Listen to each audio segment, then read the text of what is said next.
Денеска беше одржано првото рочиште, бевте присутни дел од јавноста во случајот против обвинетиот Јохо Ристов. На денешното рочиште обвинителството и одбраната ги презентираа своите воведни говори и беше утврдена динамика за натамошните рочишта и действија. Јас сум уверена дека овој суд ќе овозможи правично судење во разумен рок, кога обвинителството ќе ги презентира своите докази, како и одбраната, а од доказите кои ние ќе ги презентираме, уверени сме во капацитетот и квалитетот дека надвор од секакво разумно сомневање ќе докажеме вината на обвинетиот за действијата кои му се ставаат на товар.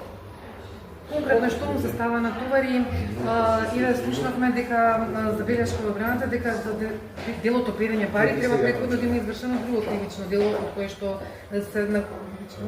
се перат пари. Да може да објасните во овој? Се разбира. Перењето пари секогаш подразбира нелегален имот, но стандардот и степенот на кој треба да се покаже дека таквите пари и имот потекнуваат од казниво дело, во конкретниот случај со перењето пари е на стандард на степен на основано сомневање. Тоа е нешто што е законска материја, произлегува од мноштво конвенции и меѓународни акти кои ги усвоило и нашето законодавство и е просто неспорно дека тие дела не мора предикативното кривично дело од перењето пари е доволно да се докаже на степен на основано сомневање. Не и вон разумно сомневање,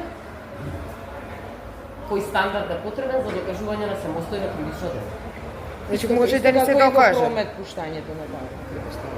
Перењето пари подразбира многу облици на сторување на кривичното дело. Она што беше денес изведено како теорија од страна на одбраната, се разбира против обвинителството, меѓутоа се правни прашања кои се однесуваат на елементите на кривичното дело и тоа не е така според наша оценка, секако ќе биде аргументирано во текот на постапката како правни прашања.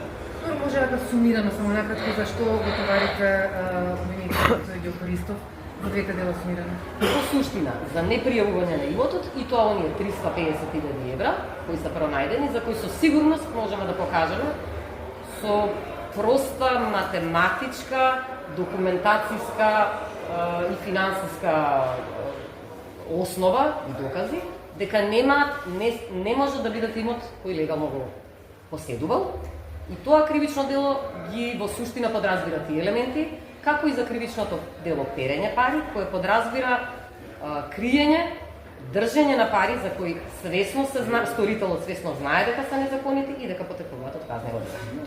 Во поглед на постапувањето обвинителке, зошто одлучивте да не побарате земање на судиката со оглед на тоа што судиката и обвинетиот заедно биле во кривичен совет и заедно постапувале како судечки судии? И дали тоа може да биде околност за пристрасност во постапувањето? Ти благодарам, интересно прашање, но не ми падна на памет да барам изземање на судечки судија и не гледам причина за такво нешто. Тоа што постапувале во исти суд и суделе би одело на линија на теза дека ние судиите и обвинителите се додека работиме во исти судови, малте не нема кој да нас суди. Според мене, според законските основи не постои причина за изземање, ниту јас како обвинител или обвинителството има причина да се сомнева во било каква пристрасност на судијата.